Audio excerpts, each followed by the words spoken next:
अस्सलाम वालेकुम नाज़रीन, उम्मीद करता हूँ कि आप सब खैर खैरियत से होंगे। और आप भाइयों बहनों से यही रिक्वेस्ट है कि मेरी जो भी वीडियो हो आप उसको एंड तक देखा करें, ताकि आपको उसके देखने से कुछ फ़ायदा हासिल हो सके।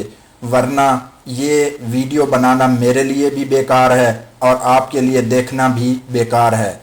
आज नाजरीन बहुत अहम टॉपिक है, तो प्लीज़ इस वीडियो को लाजमन एंड तक देखें ताकि इससे कुछ आपको फ़ायदा हासिल हो सके। तो आज का हमारा टॉपिक जो है वो है मैदा, जिगर और आंतों की वो कौन सी ख़तरनाक बीमारियां हैं जो हमारे जिस्म के अंदर अगर जन्म ले लें तो हमारे जिस्म पर क्या असरात होते हैं।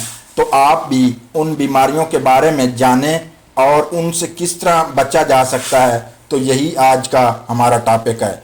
तो नाजरीन, जैसा कि आप जानते हैं मैदा जिस्म इंसानी का सबसे अहम उज़्व है और इसका शुमार अज़ाए रईसा में होता है।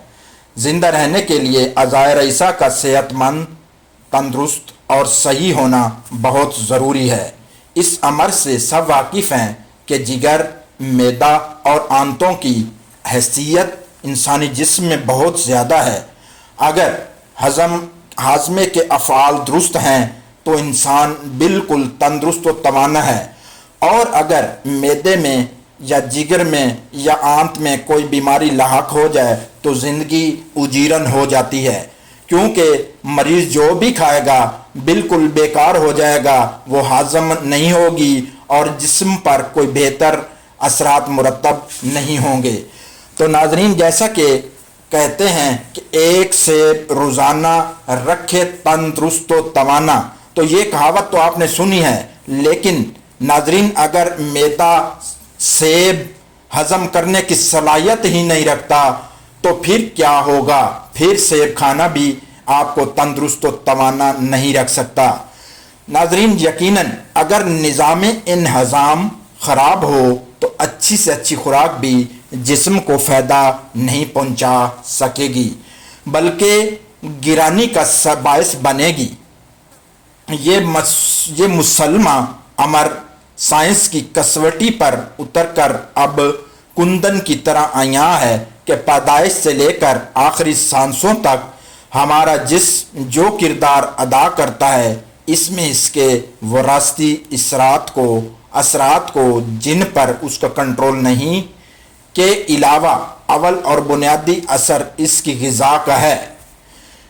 इंसान वही कुछ बन जाता है जो कुछ वो खाता है। अगर अवैल उम्री से उसकी ग़िज़ा गैर मुतवाज़न थी, जैसा कि 90% इंसानों के साथ हो रहा है, तो बाद अज़ां उसको लाज़मन जिगर, मैदा और आंतों की बीमारियों का सामना करना पड़ेगा। तो नाजरीन, अब हम आपको ये बताएंगे कि मैदा ख़राब कैसे होता है। नाजरीन, हमारे हाज़मे का अमल उसी वक्त शुरू हो जाता है जब ग़िज़ा मुंह से गुज़रकर हमारे मैदा और छोटी आंत में पहुंचती है, और हाज़मे का इन्हसार अमीनो एसिड्स, ग्लूकोज और रोगनी एसिड्स पर होता है। अगर मैदे का फ़ेल और हाज़मे का अमल ठीक हो तो आंतों में ग़िज़ा के हज़म होने के बाद फूजला खारिज हो जाता है। इस पूरे निज़ाम का असर हमारे दौरान खून पर भी पड़ता है, जो फौरी तौर पर जिगर को भी मुतासिर करता है। नाज़रीन, अगर जहरीला और बेकार मादा जिस्म से पूरी तरह खारिज नहीं हुआ और उसका कुछ हिस्सा बाकी खून में शामिल हो गया तो इसकी वजह से पूरा बदन मुतासिर होगा। इस तरह मैदे से ही गुर्दों को खुराक मिलती है और इंसानी जिस्म का दारोमदार मुकम्मल तौर पर मैदा है। नाजरीन, अक्सर व बेशतर बल्कि कई बीमारियां मैदे की खराबी से जन्म लेती हैं। तो अब नाजरीन, आपको पता चल गया है कि मैदा ख़राब कैसे होता है। तो अब हम आपको बताएंगे कि मैदा और जिगर को सेहतमंद रखने की क्या तदाबीर हैं। तो नाजरीन, मैदा और जिगर को साफ, सेहतमंद और तंदुरुस्त व तवाना रखने के लिए मुतवाज़न ग़िज़ा का इस्तेमाल और ऐसी वर्जिश बहुत अहम है جس میں لمبے اور گہرے سانس شامل ہوں۔ تو تازہ ہوا نظام ہضم کے لیے بڑی اہمیت رکھتی ہے۔ ماہرین غذا کے نزدیک معدہ جگر کی صحت کے لیے سبزیاں، چوکر والے آٹے کی روٹی، سورج مکھی یا زیتون کا تیل اور شہد، نیز جڑی بوٹیوں کی چائے، سیب کا جوس، انگور کا جوس، چکوترا انگور اور گودے دار پھل بہت مفید ہوتے ہیں۔ اس کے علاوہ نظام ہضم کے فعل کے لیے خوب ورزش اور روزانہ 1 گھنٹہ چہل قدمی انتہائی مفید ہے۔ ناظرین، اب وہ کون سی مضر صحت غذائیں ہیں جن سے یہ بیماریاں جنم لیتی ہیں، تو اب ان پر بھی تھوڑی سی روشنی ہم ڈالیں گے۔ ناظرین، مصنوعی کھاد، جراثیم کش ادویات جو فصلوں پر چھڑکی جاتی ہیں، تو وہ کیمیائی اجزاء جو غذا کو لذیذ بنانے یا دیر تک محفوظ رکھنے کے لیے غذا میں شامل کیے جاتے ہیں، یہ سب مل کر ہمارے ہاضمے کے فعل پر اثر انداز ہوتے ہیں۔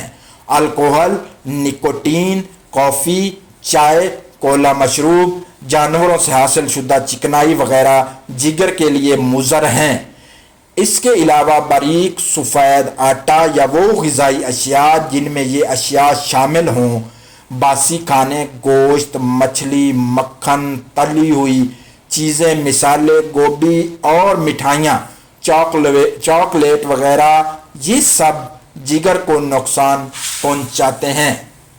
تو ناظرین، معدہ، جگر اور آنت کے افعال خراب ہونے سے بدن کی افزائش رک جاتی ہے، قوت مدافعت کم ہو جاتی ہے، گیس کا مسئلہ بن جاتا ہے، تبخیر معدہ، اپھارا، قبض، یہ سب بیماریاں جنم لیتی ہیں، ہاضمے کی خرابی ہو جاتی ہے، کھٹی ڈکاریں، بھوک کا نہ لگنا، السر، ورم، سوزش، گھٹن، گھبراہٹ، نیند کا نہ آنا، اسہال اور بواسیر جیسی موذی امراض جسم کو گھیر لیتی ہیں، جس سے آپ کا بلڈ پریشر، اعصاب، پٹھوں کی کمزوری، پیشاب کی زیادتی، جلن، تھکاوٹ، خوف، وہم، ڈر، بے چینی اور جوڑوں کے درد بھی جنم لے سکتے ہیں۔ تو ناظرین، مریض جو ان بیماریوں میں مبتلا ہو چکے ہوں تو ان کو کیا غذائیں کھانی چاہیے، تو اب اس پہ روشنی ڈالیں گے۔ ناظرین، جن لوگوں کے ہاضمے کا فعل درست نہیں، انہیں بغیر چکنائی والی غذائیں استعمال کرنی چاہیے، کیونکہ سیر شدہ چکنائی والی غذائیں جگر کے امراض میں بہت نقصان دہ ہیں۔ زیادہ پروٹین والی غذائیں مثلاً بڑا گوشت اس حالت میں سخت نقصان دہ ہے۔ ایسے مریضوں کے لیے عام طور پر پھل، سبزیاں، منرل واٹر اور جڑی بوٹیوں کی چائے تجویز کی جاتی ہے۔ یاد رہے، دور حاضر کی خطرناک بیماری ہیپاٹائٹس اے، بی، سی وغیرہ یہ بھی ہضم کے فعل میں خرابی یا کمزوری ہی کی وجہ سے پیدا ہوتی ہیں۔ تو ناظرین، معدہ، جگر اور آنتوں کا کامیاب علاج اگر آپ چاہتے ہیں تو آپ اپنے ڈاکٹر سے فوراً رجوع کریں۔ اگر ان میں سے آپ کو کوئی بیماری لاحق ہو جائے تو ناظرین اپنے ڈاکٹر سے ہر حال میں رجوع کریں تاکہ بروقت تشخیص اور علاج ہو سکے اور ہم کسی بڑے خطرے سے بچ سکیں۔ تو ناظرین، آج کا یہی ٹاپک میں نے آپ کو پہنچانا تھا، سمجھانا تھا۔ امید ہے کہ آپ سب لوگوں کو اس ٹاپک کی، ان باتوں کی سمجھ آئی ہوگی۔ تو اللہ حافظ۔